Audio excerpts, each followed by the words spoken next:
talking with Dad, or maybe from talking with Mrs. Fitzgerald, or maybe from all of it. I was beat. I tried to rally up the energy because this attorney, a young woman named Maya Whitmire, was definitely there to talk business or law or whatever, but I just couldn't. I was so sick of talking about it. Son, can you at least just tell her the story beginning of all? My mother requested, and of course I did. Again, I wrangled off every detail, just like I had done with my parents, my brother, and my friends. Miss Whitmire took notes of crazy fast writing and asked if the officer ever even read me my rights. The right to remain silent, the right to blah, blah, blah. Which, once I thought about it, I realized he hadn't. He just skipped to the part about me not having the right to be in that store. She then explained that this should be open and shut, which the lawyer talked were easy. But we all knew that it wasn't that simple. These types of cases were never easy. We had all seen cops get away with far worse. So why would this be any different? I mean, I wasn't killed. True, I hadn't even touched the cop. The video footage showed it all. I even had a witness. Still, there was no such thing as open and shut in cases like these. But I appreciated the lawyer's confidence. I guess somebody had been hopeful. There were so many questions I had for the lawyer. Why exactly she felt like this was going to be open and shut? But honestly, I was just too exhausted to even look into it. Before drifting back to sleep, I made sure to give my mother Miss Lansing's card. I barely glanced at it when she gave it to me, but before I handed it to my mom, I checked it out. Katie Lansing, archivist, Springfield Department of Records and Information Services.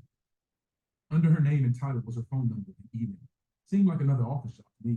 Anything that said Department of just meant the job came with a cubicle and benefits. At least that's what Spoonie always said. I handed the card to my mother. This is the lady who was in the store. She was here today. I said, here? My mother asked, nearly leaping out of the seat. The lawyer did the exact same thing. Yeah, she came by to see me. She told me to tell you that she would testify.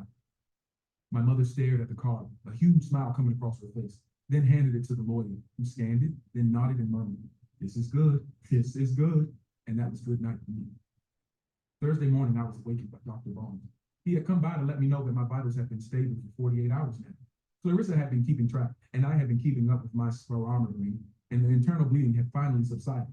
I just needed to stay put for a few more hours, and then he'd be discharging me. Well, once my parents got there, best news ever. I was ready to go. I took a shower, making sure I didn't get the bandage on my nose too wet, and I had to wash my torso lightly. Even the slightest pressure on my ribs still made me see white. But when I got out of the bathroom, I realized that the only clothes I had were the ones I had on when I got to the hospital. My mother hadn't brought me anything clean to wear besides fresh underwear. She brought 8 pairs. Actual clothes seemed to slip her mind. And if she hadn't thought about it, I knew my father hadn't thought about it. And Spoonie, forget about it. I reached into the bottom drawer of the side table, which was also a dresser, and pulled out the plastic bag stuffed into it. I picked up the knot in the drawstring. Dang, it was tight until the mouth of the bag finally opened. I pulled my clothes up. First, my jeans. I gave them a shake and laid them in one of the chairs. They were filthy, and there was a small hole in the left knee, the knee that hit the ground first. Next came my shirt, swatting it out of the tight hole that had been in for the previous 5 days. The wrinkles deep and seemingly permanent. There was blood up by the collar. I laid it on another chair. The jacket Spoonie gave me was in the closet. I opened that door, looked at the sleeve, ripped a good 3 inches in the shoulder seam. I didn't bother taking it out. No reason to yet. I felt exhausted again. So I sat on the edge of the bed in nothing but clean boxers and looked at my clothes all ragged and torn. My blood on the shirt, concrete dust dingying up the denim, clothes that I would probably never wear again. Hello? Clarissa's voice came from behind the door, just before she poked her head in like usual. Not in French. It honestly didn't matter. Oops, I'm sorry, she said, noticing that I wasn't dressed.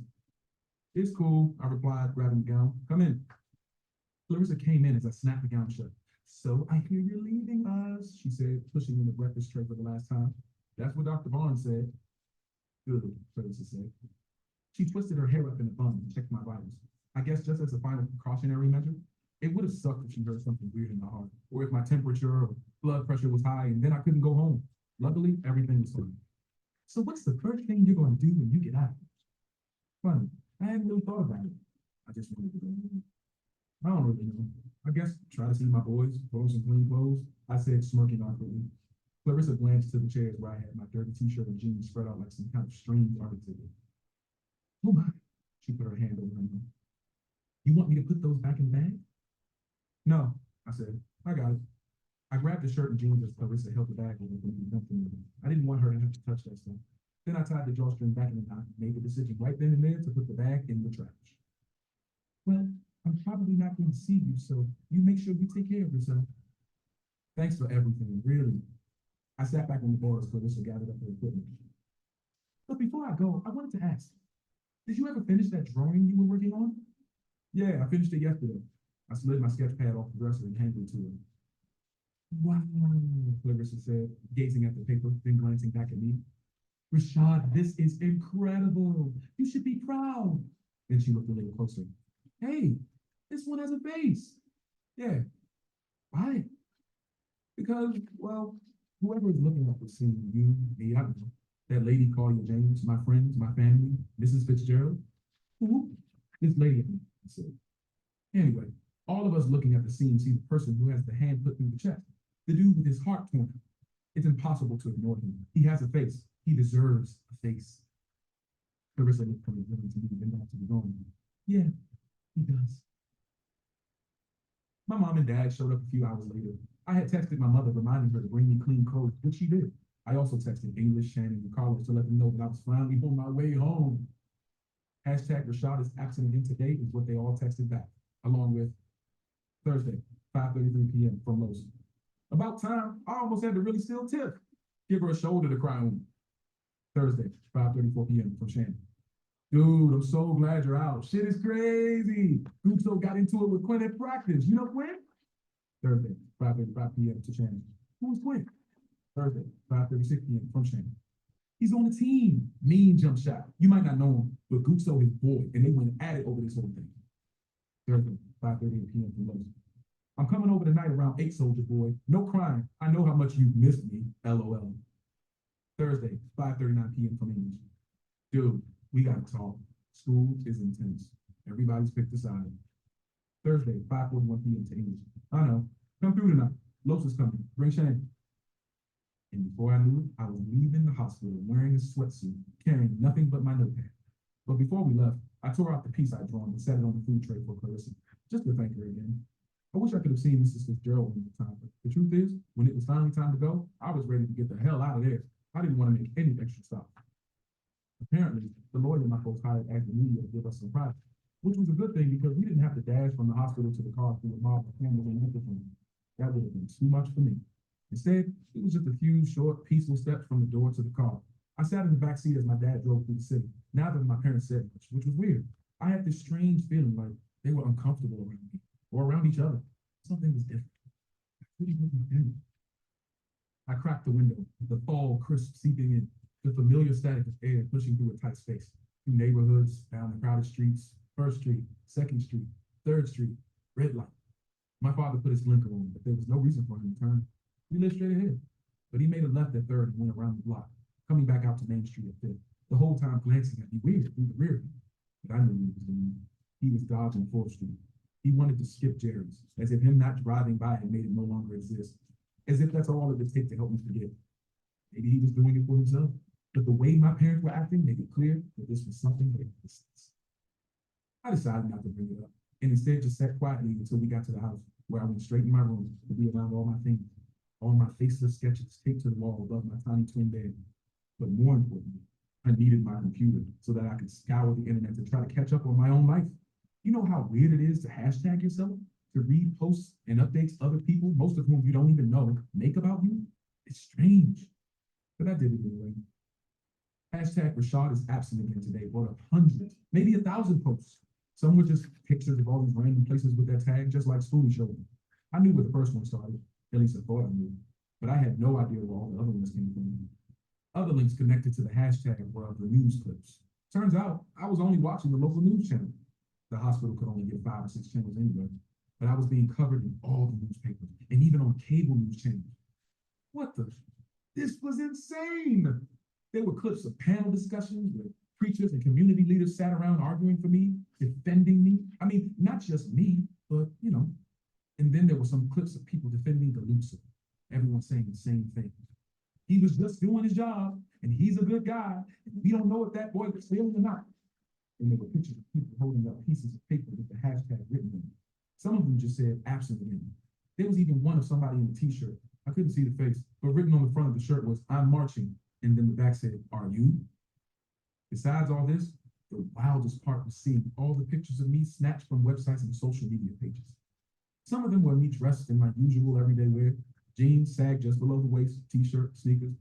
Pictures of me going up the peace side, some, the ones fully feared, of me flipping off the camera. Carlos and the fellas had been cropped out.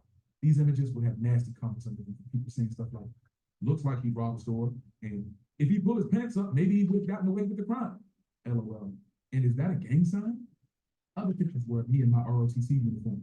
Of course, those had loads of comments like, does this look like a thug? And if he were white with this uniform on, would you still question him? Everything was a mess. The real world, the cyber world, all of it. I wanted to turn the computer off, but it was like seeing a car wreck. You keep looking, and I kept digging deep and deeper into the rabbit hole, finding pictures and comments about my family. People saying that my father was a dirty cop and asking why everybody cared so much about me when my dad shot a kid for the same reason years ago. Oh, so just because Officer Galuzzo's white, everybody's mad now? What about Officer Butler? This kid is the son of a bad cop. Karma is a bitch. That was something. Rage started to surge through me, but instead of shutting my computer down, I decided to try to look up Darnell Shackles. I hated knowing what I now knew about my father, that he had done this to someone. And even if he didn't mean to, he ruined an innocent kid's life forever, all because of fear and assumption. And even though my father lived with the guilt, I now had to live with it too.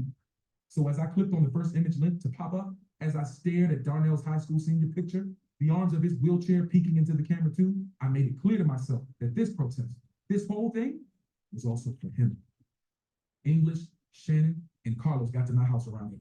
My mother ordered Mother's Pizza for us and had Spoonie pick it up on his way in. We sat at the kitchen table waiting as patiently as possible for Mom to pick her slices before we dove in, tearing the cheesy triangles from the pie as if we had never eaten pizza before. So what's been going on? I said, picking off the pepperonis and eating them actually. Seemed like a stupid question to ask, but up until that point, we'd all been sitting there listening to Carlos ramble on about how he thought Silky Wilkes really liked him. I know y'all didn't come over here just to let this dude talk about Latrice. Nah, it was for the free pizza, Shannon said with a smirk. Oh, really? From my mother, who was using the fork and knife to cut hers. Get in, Mrs. Butler. Man, seriously, we just wanted to catch you up, English cut in. People have been on edge, even me. A few days ago, I got into it with that dude Quinn I was telling you about.